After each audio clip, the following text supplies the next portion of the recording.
Great. Okay, so yeah, you can go back to business as normal, and I'll sit on the sidelines for this. Okay. Thanks everybody for your patience. I'll stop sharing, I guess, right? Yeah. Great. Okay, so yeah, Okay. you can. Hi everyone. We can go back to business as normal. Oh, and you want to cancel out of that window because it's going to just keep playing the YouTube video in the background. So I'll stop sharing, I guess, right? Okay. All right. All right. All right. Hallelujah. Hi everyone. Yeah, so thanks for joining. This is our monthly Bionic Designs meeting. And I guess I know Nick and Ben. I don't know the rest. So if you want to go around the room, so to speak, and introduce yourselves, that would be great. Oh, Alberto, I didn't recognize you with the mask. Okay, sorry. Yeah, I'm sorry, but we are obliged to use the mask. Okay. I'm. Okay. You know me, but maybe the others didn't know. I'm Alberto from e-NABLE Italia, from Italy, and I'm in charge of Italian e-NABLE chapter. I'm sorry I was not attending several last meetings, but they were overlapping with my work schedule, so I had a lot of difficulties. Today we are still in vacation, so it was easier for me to arrange and to participate. But I tried to remain in sync on the Google Docs and on all the work that was done. Great, thank you. And hi, Jenna. My name, How are you? yeah, my name is Jenna, and last Monday I talked a little bit about a project that I've been working for some months, which is a bionic hand, well, prototype that I made. And I'm from Spain, and that's about it. Great. I can add in the chat a link to that archive. There's a full, this is for the e-NABLE education meeting that we do once a month. Jana shared just really impressive work that she's been doing. It's like a 100-page document, and this this device that she made, and you know, maybe if there's time at the end, she can share a little bit of that too. Great.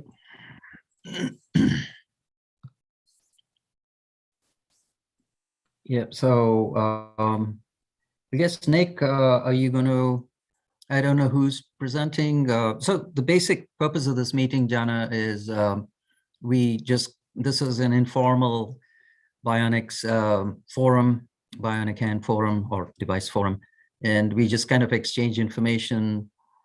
I've set up an archive with some of the documentation that we've got so far, and I'm also doing a literature search in general on bionic hands. I'm not an expert any stretch, so I'm basically learning the field, but there's a ton of amazing resources out there. So I'm just building a spreadsheet on that, and I'll show you it's on a Google Drive. And so I'd like to eventually get started on building some devices. My specific focus is on sensors. I spent most of my career on sensors and controls and AI. I retired from GE a couple of years ago. So that's my passion. So now I can see if I can translate that to prosthetics. So that's me. So I think we're going to have Alex and Nick and Jana present, or whatever order. Doesn't matter. So it looks like there's some other people that joined too. I'll introduce myself really quickly. Some of you guys probably know me, but my name is Ben. I've been involved with e-NABLE the last 2 years, a little more than that, doing media coordination and community projects. I really don't have much of a background in Bionic, so I am just a guest in these meetings, but hopefully we can set up an archive so it's really easy for people that can't make the meetings in real time to also catch up, and it's a really wonderful space that that Vivek has been managing in the hub, so it's just a great place for people to also keep the dialogue going between. So maybe I'll pass it to, it looks like we've got Michelle Wang and Dean Rock here too. One of you guys want to introduce yourself?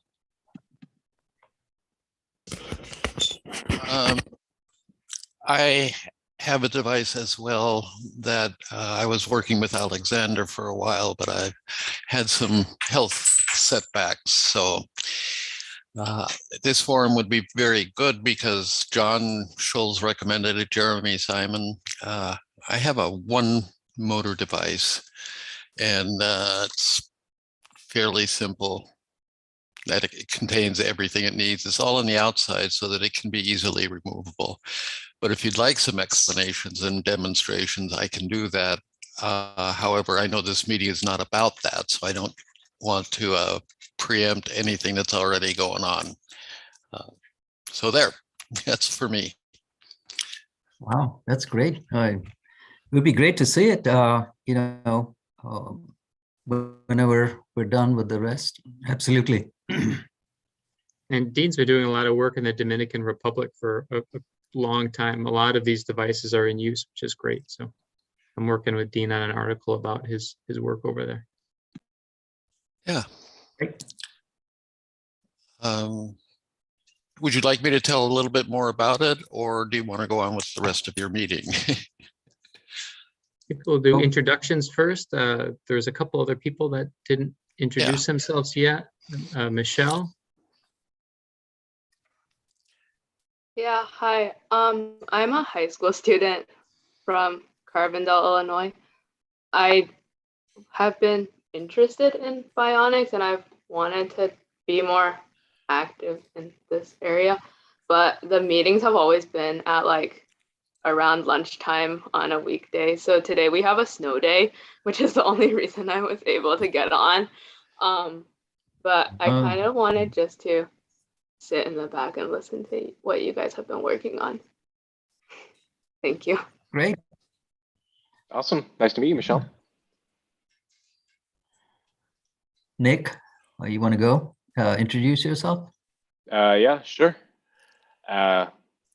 Let's see. So my name is Nick Height. I am a wearable robotics engineer at X, which is a offshoot of Google, owned by Alphabet. I work on exoskeletons, mostly lower limb exoskeletons for assistant for people with movement impairments, and also just for other augmentation. Before that, I was a senior software engineer at Google, and I've also done lower limb prosthetics and exo work at the MIT Media Lab. I worked mostly on 3D printed sockets. And I am also an upper arm, upper limb transradial amputee. I have a fancy schmancy bionic device that I got from a prosthetist, and I've also been tinkering around with e-NABLE devices, trying to see kind of what the current state of the art is. I think several others here. In particular, I think a lot of the exploration I'm interested in is kind of more exploratory use cases for interacting with technology, as opposed to just general grasping devices. So as a quick example, one super quick silly device I'm making right now is basically, I'm calling it a bionic tripod, basically, something that attaches to a DSLR camera, and then attaches through USB, and then allows you to control focus and take exposures with the camera just through EMG contractions. Just because I know even with good bionics, I have trouble grasping and operating the buttons with one of those. And I think there are lots of different technological applications to be explored with that, with cameras, phones, game controllers, that sort of thing. So I haven't done a whole lot since I talked about it last month, since I've been gone on holiday.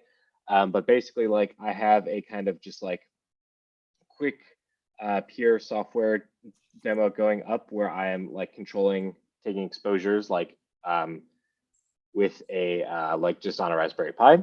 And I have a couple like SEMG sensors that I bought, some quick cheap ones, and I'm working on like bringing up like processing and parsing signals from those. And from there, I just need to, the actual logic for this is like super simple. So because you just basically wait for a threshold and then like send a couple commands. So I'll probably get to that in the next week or so. But yep, that's me. Great. Alex? Me? Yep. You want to introduce in- you? For now, I'm just arriving, so I have to get out of the cab so I can talk.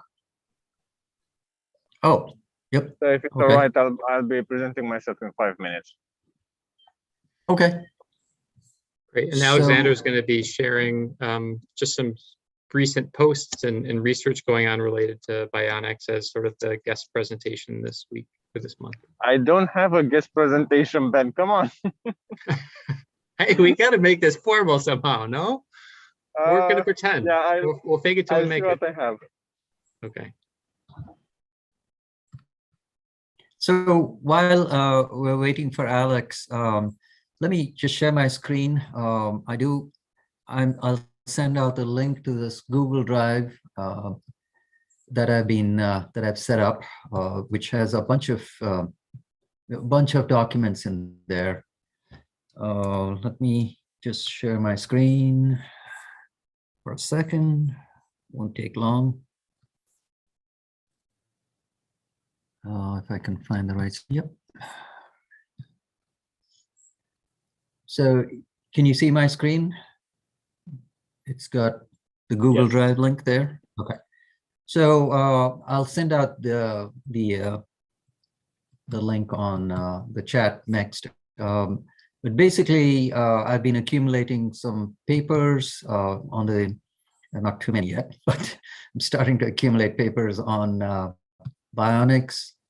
The stuff that has a little more meat to it is the spreadsheet that has a bunch of articles that I found very interesting. And you can see the format. I've tried to look at what's in the academic domain, products, commercial products, journal papers. My favorite paper of in this area is this one called Current State of Bionic Limbs. Not this one, sorry. Oh yeah, this one called the current, no, it's not the one. Let's see here. Oh, the complete guide to bionic hands and devices. In case you folks haven't seen this, this is an amazing resource. It's actually being maintained by someone continuously. So it's got a really amazing introduction. So all of my literature search has been guided by this paper.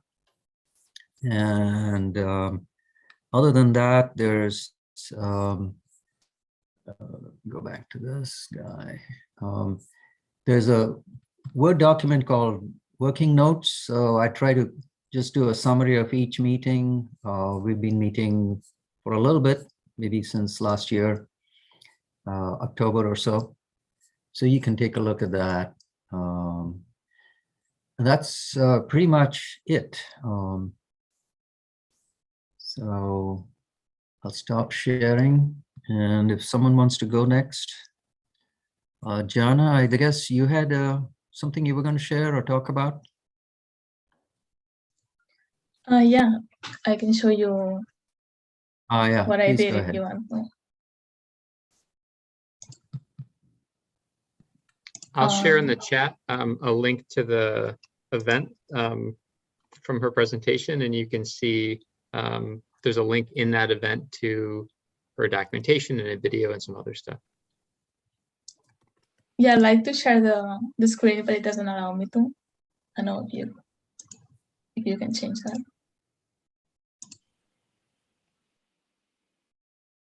You can make Jana a co-host, I think. There might be another way to also give her the rights to share her screen, Vivek. Okay, where do I do that? I think if you hover over her Oh, okay, thumbnail. I can. I clicked on share screen and there's a button that says all participants. So, Perfect. all right. All right, here goes. So can you try that now, Jana? Yeah, it works. All Do right. you see it?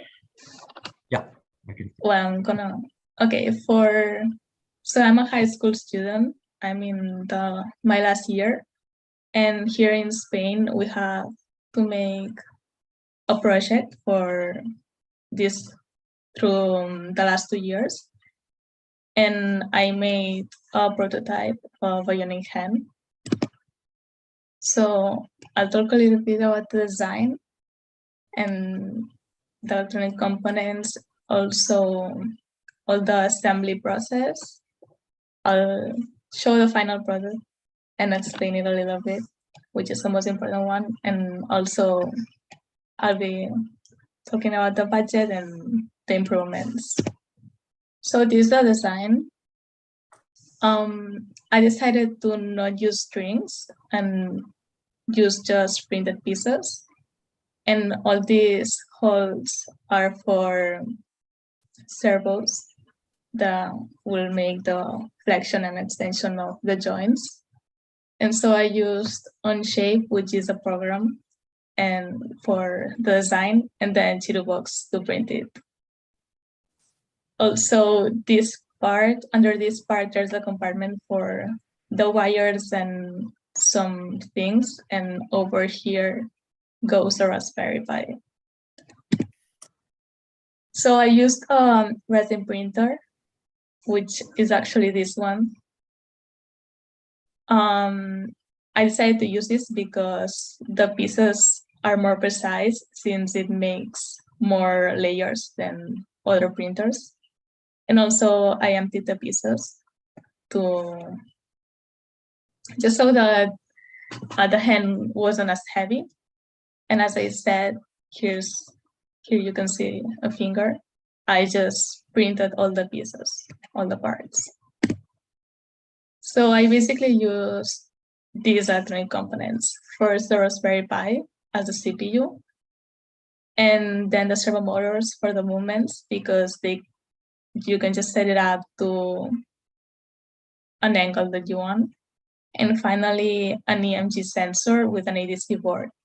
So this hand moves by muscle contractions, and that's what the EMG sensor reads. And I needed to use an ADC board to change the output of the sensor so that the Raspberry Pi could read it.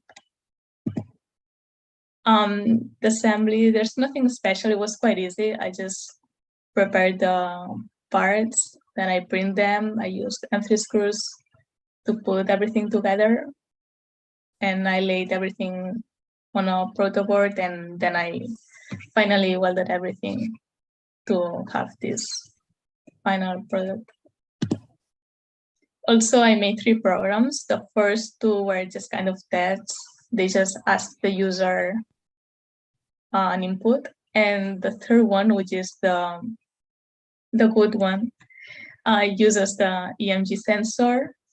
And now now you'll see exactly how it works. So this is the hand. It's quite big, but it's the first prototype, so.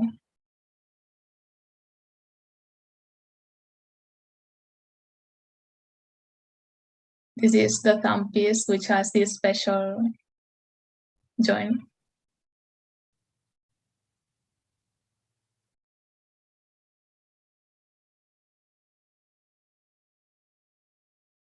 This is the ADC board. It would be attached to the forearm, but I didn't make anything else. I just made the hand.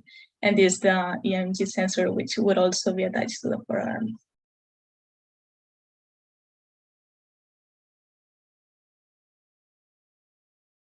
Also, these dots that you see are from the supports. And I just put it handy there.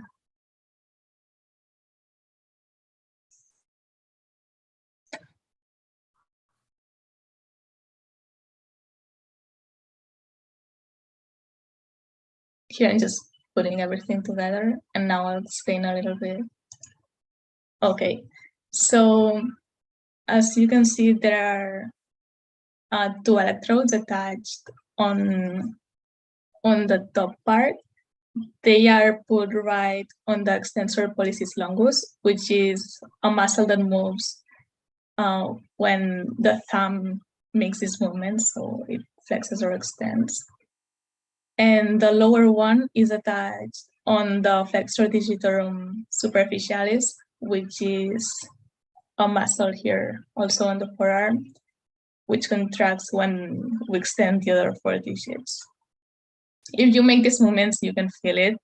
It's quite easy. Okay, yeah, that's it.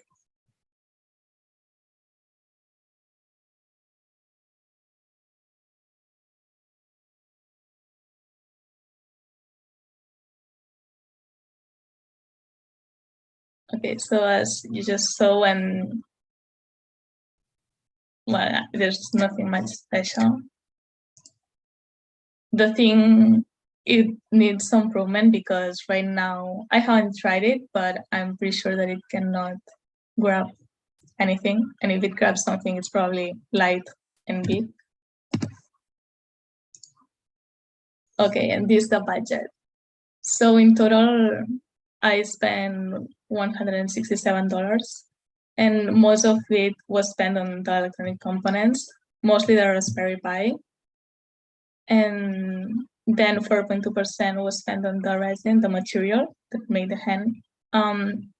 Since I emptied the pieces, it did quite lower the price.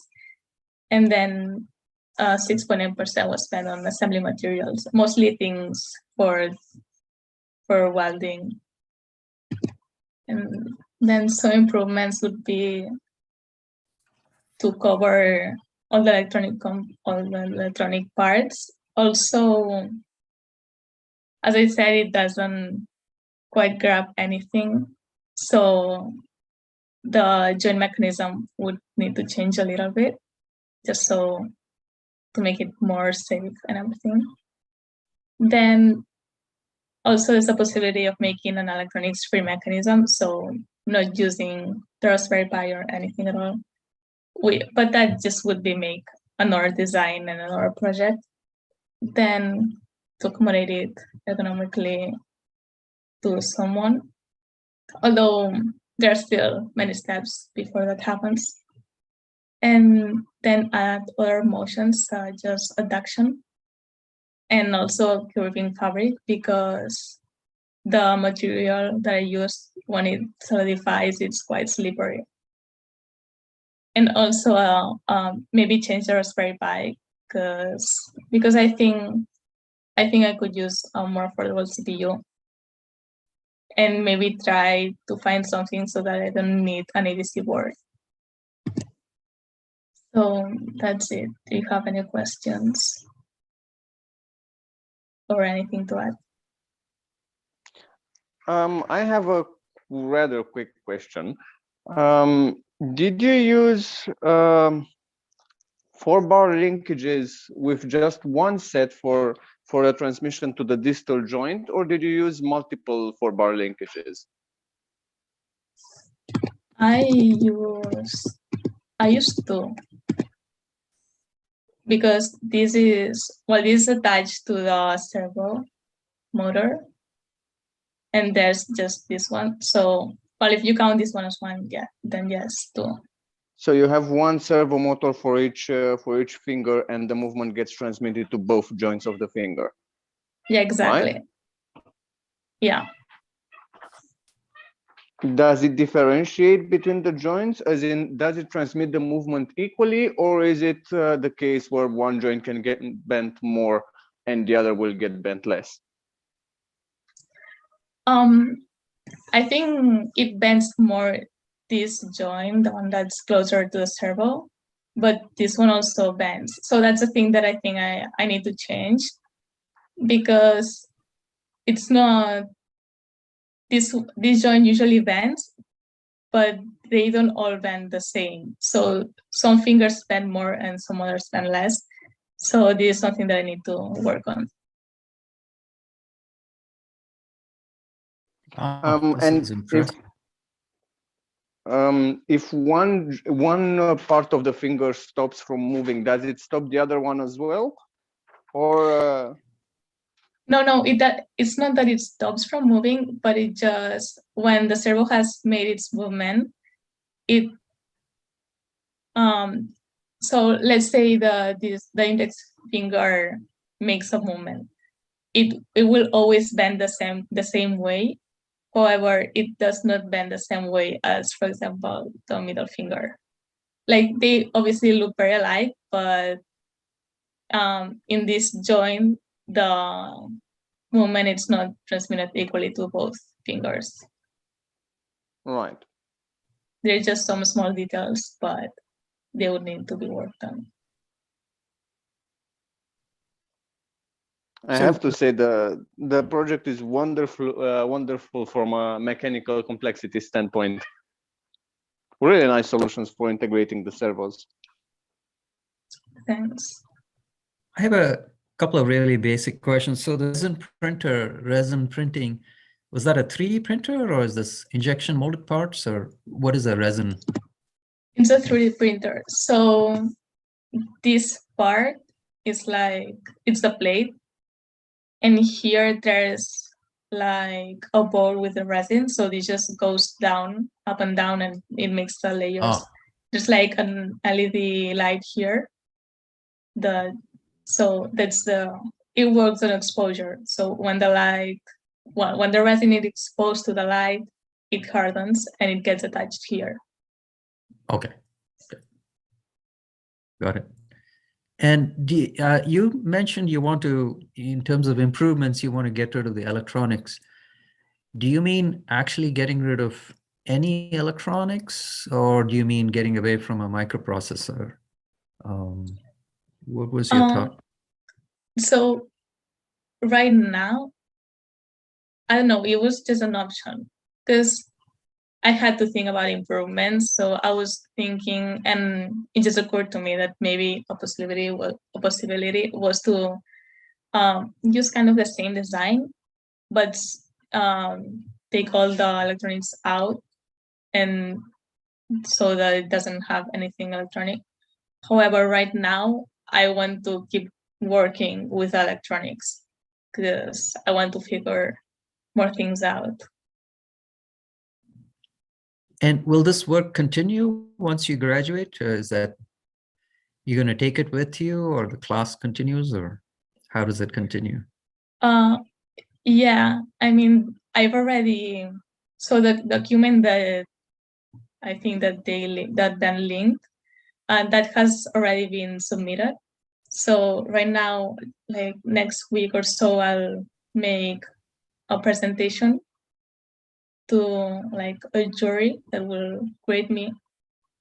So right now the project in terms of like school, it's done, but I want to keep working on it independently of school. Wow, this is great. Really nice work. Thanks. I have another question real quick, actually. How do you have you performed any tests on like strength, like tensile strength, or testing to failure of the printed parts from a resin printer? And if so, how do you think they may compare to just like a standard non-resin style printer? I haven't made any tests related to that. Mostly I chose a resin printer because of the layers. So the resin printer makes more layers. So so I just thought if it makes more layers, it probably it would rather be more accurate than another one. And also this is for school. So when I chose between the two, I was like, okay, so the teachers are gonna be grading me they want to see something nice. If it makes more layers, it will look nicer. So I don't know. That's my thought process. So it's reasonable. Yeah, and definitely stereolithography printers and resin style printers like have super detailed prints, which is one of their main applications. I've heard that like some people are hesitant to use them because of concerns about like the brittle nature of components, but I've also heard people say that's not true if you choose the right resin. So I was just curious, but yeah, no, it's definitely it's a fair choice, especially for a first prototype. yeah, it is toxic. I did have to wear gloves and glasses. No, not glasses, but a mask while using it. And yeah, also it also depends on the resin that you use.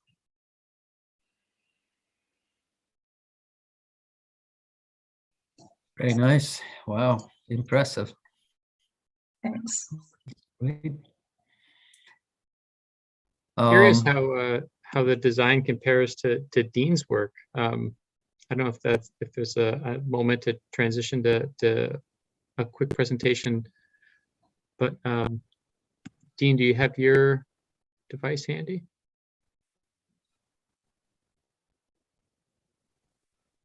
Oh, you're on mute, I think. We don't hear you.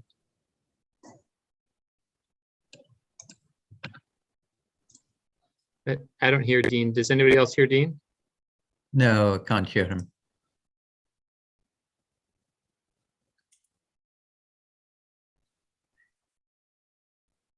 Can't hear you, Dean.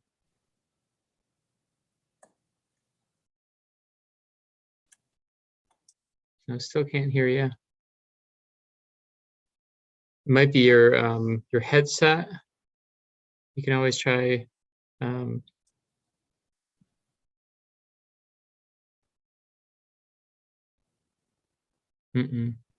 Nope. We were able to hear you in the beginning. Yeah, definitely hear you in the beginning. You can always try leaving the meeting, coming back if that might be an issue, but I know with John Scholl, it's usually his headset. He'll disappear. Now you're on mute.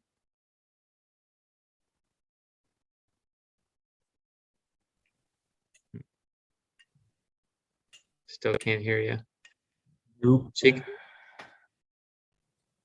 you can try using the chat maybe.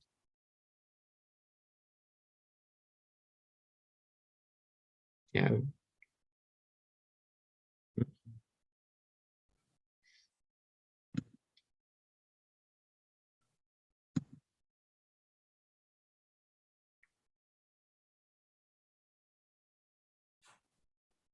Anyways, while we're waiting for Dean, anybody else have anything to share, or I'll pass it back to Vivek. I didn't mean to derail things. No. So Michelle, were you going to share anything, or you're just kind of listening? I was just gonna listen. Okay. No worries. Okay. Alex, oh, there we go. Dean, we heard something. You got me now? There we go. Yep. Okay. Sorry about that. This is a device, and I've gone a little bit different direction than most people in that it has no electronics, as Jenna would like to get to. It has just a single linear actuator to run all 5 fingers. And the reason I went this route is the simplicity and the less expensive outlay. And it has a transmitter, just like a garage transmitter. So you can open the hand or close the hand just with a different 2 buttons. It will stop anywhere and the power goes off. So it's very power, energy consistent and reliable. I also went with a grip that doesn't have a pinch, because I find that the pinch, when you're trying to run all 5 fingers, doesn't allow it to close far enough. But the talon grip, the 3-pronged grip that you see here, is very effective in picking up all kinds of things. So it's an interesting, simplistic design. You can open quite a ways, and you can pick up a surprising variety of goods and hold on to things fairly effectively. It has about a 9.5 pound lift or power. And it's very simple. It's all printable. This happens to be a flexible palm cover so that it can conform minimally to a shape. The battery everything is contained in that box, which straps on to the arm of however you have the arm. We've been using a cast, actually. We'll make a cast of the the patient's residual limb. This is for a device with where somebody has no wrist, a forearm amputation.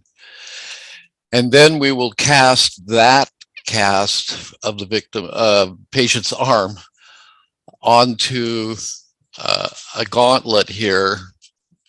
And that gauntlet has a bolt in it that you can undo the major hand from. And if you have a different specialty device, it will screw right on to here. So your only connection point is one of these joints. Sorry about that. That'll go off for a minute. The fingers are individually adjustable through these screws. I'm working on one that just used one screw, which is a very interesting evolution of this design.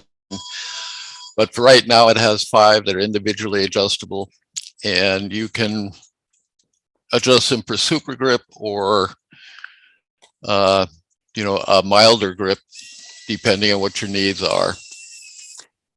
And that's the basics. It has a 5-volt rechargeable system for a 9-volt battery, which goes right in there through a USB-C port. So you can charge it on any phone charger. And what we found with people in the Dominican, most all of them have phone chargers. They have phones. So this is easily adaptable to that system. And because of the heat and the humidity in the Dominican, we've found that PETG is a pretty good alternative for building everything. It prints, I can print a whole hand in 2 days, basically, on one printer. Obviously less if you have more. And finally, it's just one tendon that goes from here, or from here, the tip, it's tied here, it just goes through the hand and out here. It's a little more cumbersome in design in terms of how it looks, because all of that's on the back of the hand instead of the wrist. On the other hand, it works great, and it again gives you that interchangeability potential with being able to screw other devices on there. And it's can be put together with everything, including battery and linear actuator, for about a little under $100. So it's economically pretty good. It's very lightweight compared to multiple servos and electronics. And we found that particularly with people who've had long-term amputations, that lightness is essential. There's so much atrophy in a forearm, or a bicep for that matter, if they have a above the elbow amputation. Weight is an incredibly important factor. And so I've been going for lightweight, simplicity, and this is for a single amputation. A double amputation wouldn't work so well because of the button system. You have to be able to push a button, but there's a lot of innovation out in how that could happen. So that's the overall basics. Oops. And so any questions? Wow, this is fascinating. So were you going to use EMG sensors, or you just wanted to keep it simpler? Keep it simple. No extra electronics. Particularly in the Dominican, you have a lot of humidity and heat, so there's less to go wrong on an ECU or the sensors themselves. It's just a much simpler, less expensive way to go about it, and again, lighter weight. So it takes two hands to actuate. The sensors, obviously, you can do all off one. There is a potential, though, for those sensors to give false positives and negatives. Or you can open or close unexpectedly. It can do things you don't want to do. So there's a training curve that's greater with that than with this. And the practicality of that, they're elegant, they're wonderful. But I think that the simplicity of this and the expense outweigh the potential of the other, the EMG sensor systems. Wow, that's nice. Very nice. We have 5 of these down in the Dominican Republic right now being tested. This is an evolution, an advanced form of what they have down there now, and I haven't heard back yet how they have been received. We have a situation in the Dominican where there's a strong cultural bias towards anthropomorphic hands. They want it to look like a hand. I don't know that we'll ever achieve that, but we do have fingernails and the intimation of veins across the back of the hand. And this one's multicolored because I'm running out of filaments, and so I'm trying to use up end rolls. But color is important too. So this dark brown PETG is probably more acceptable down there than any other color. More closely approximates general skin tones in the Dominican.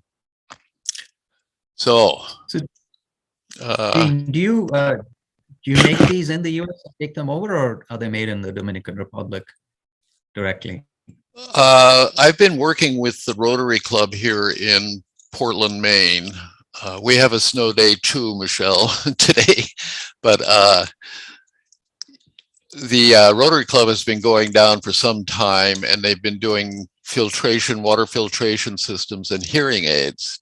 And about 5 or 6 years ago, they started to incorporate hands, and I was referred through e-NABLE to the Rotary Club to liaise with them, and we've been working on hand designs ever since. And our Dominican, we have a huge demand for this type design. And the other big one is legs. They're working on legs, and I have done some preliminary 3D printed legs, but though there are problems with lower limb devices, as I'm sure most of you know, where you're bearing weight. It's a whole different thing. So while I have some prototypes, I'm still working on hands. They have, having arisen from this, there is a whole prosthetics clinic made up of volunteers down in the Dominican, and they are building a site, and they have a bus where they're going to put a clinic on the bus where they can travel to the outlying areas and fit people. And it's grown into quite a big thing.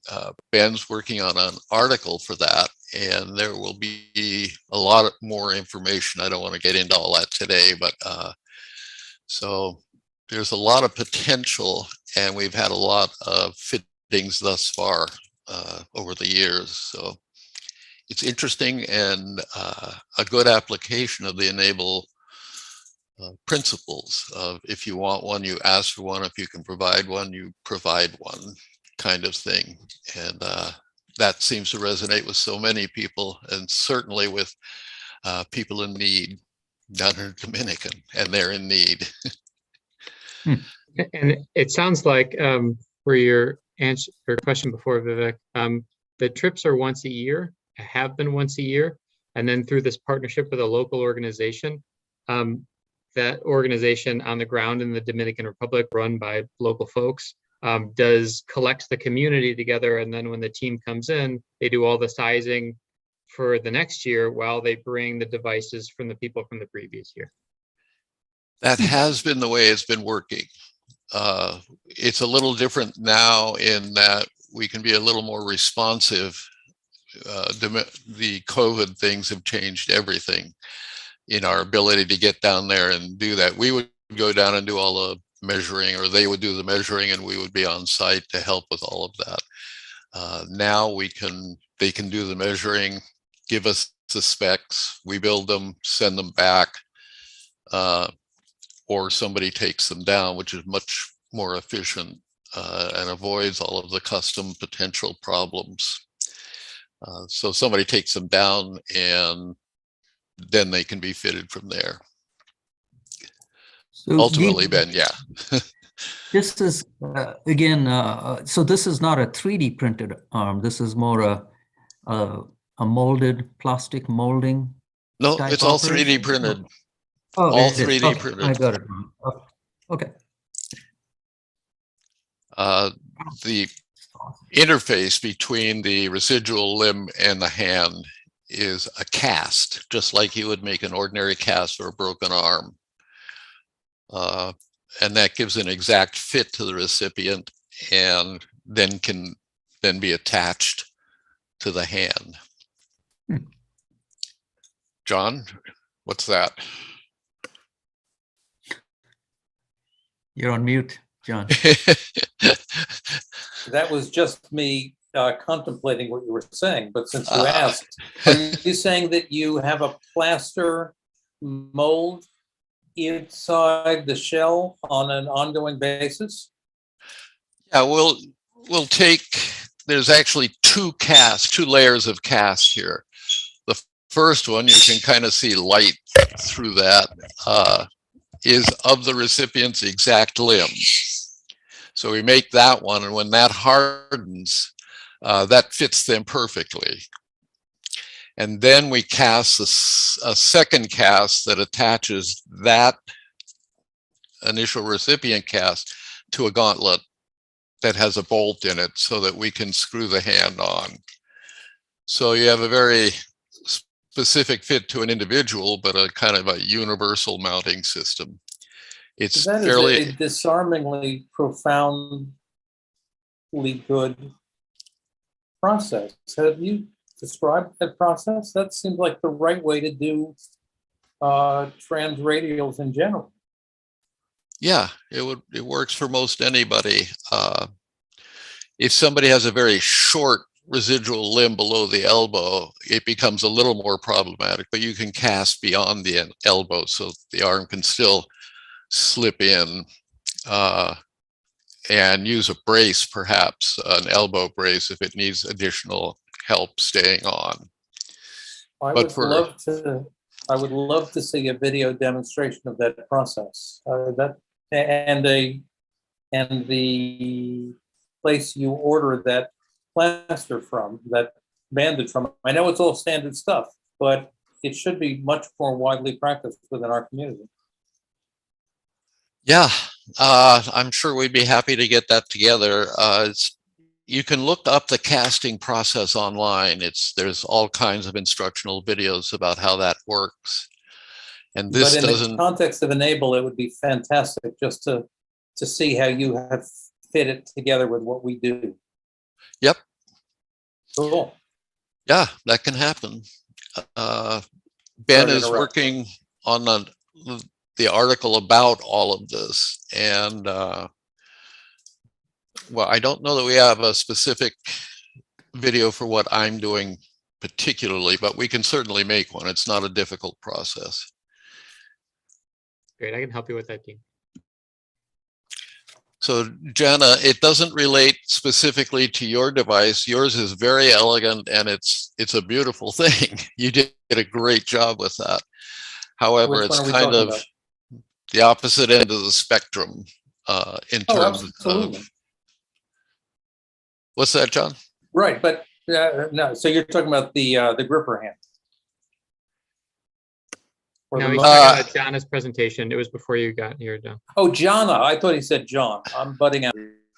Sorry. Jana. Anyway, that's it for me, really. Do you have any other questions or? Well, we have 3 minutes officially. I'm fine with going beyond 2, but Alex, did you have something to say, or are you? Only to share the MIT resource for printing even nicer fabrics than before. Yep, please go ahead. Just a second. Let me put the link in the chat.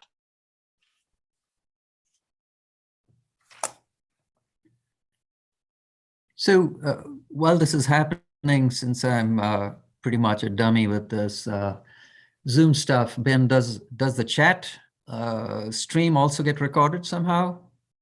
The chat just Or- gets saved, and what I can do is I can share with you how we can make archive posts of these. It'll be very similar to the notes that you've been taking, but within the hub. So Okay, I see cool. Alexander's link. Right.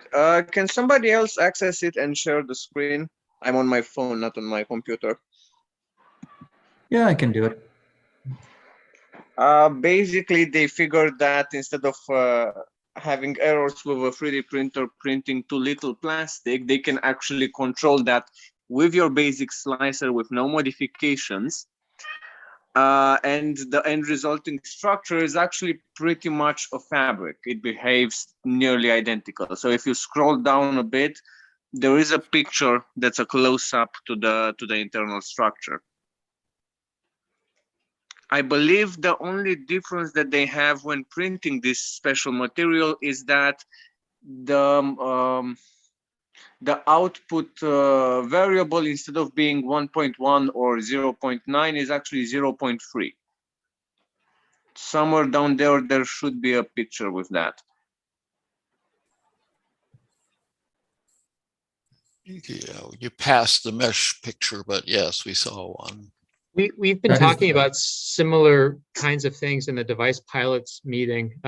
What was the material? I think Alexander, you had shared it originally. It wasn't as fine as this, but it was like a mesh. That would be a chainmail. So that was different objects, but they were printed in place and they were already connected. In this case, instead of being print in place, as you can see, the mesh is really, really small. We're talking about one blob every probably 1/4 of a millimeter. So instead of having an object, the smallest chain in the chainmail being about 10 millimeters or 5 millimeters, this is actually 10 blobs in 1 millimeter in extreme cases. What is the material that they're printing, Alexander? Anything. Anything. So you could There use. is no special material. That's the fun part. In this case, that's just a stock printer. I think it's a Prusa NK3 with basic PLA. Great. The only thing that they changed, they even used the basic slicers. The only thing that they changed is that that multiplier for the output. Interesting stuff. Wow. It might or might not apply to Bionics, but still, it definitely has some applications with our work. I wonder how thermoforming would work with something like that. It's interesting to think about sort of Dean's approach with casting with that kind of a material. I would be afraid to thermoform that myself. The strands in there are really, really thin.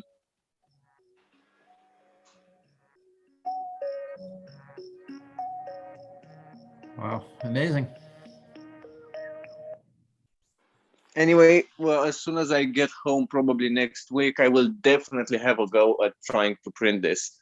If it works on an Ender 3, then this is feasible to have actual sockets made like this. Very interesting.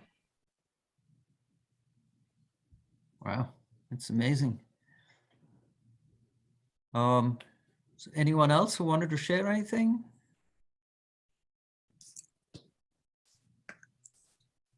Nick, did you have something, or did you already finish up? You Yeah, talked. not a whole lot from me. Basically, I'm just like in making slow but steady progress on testing out some electronics, but nothing really to demo out. All right. Well, it's a pretty action-packed meeting. This is great.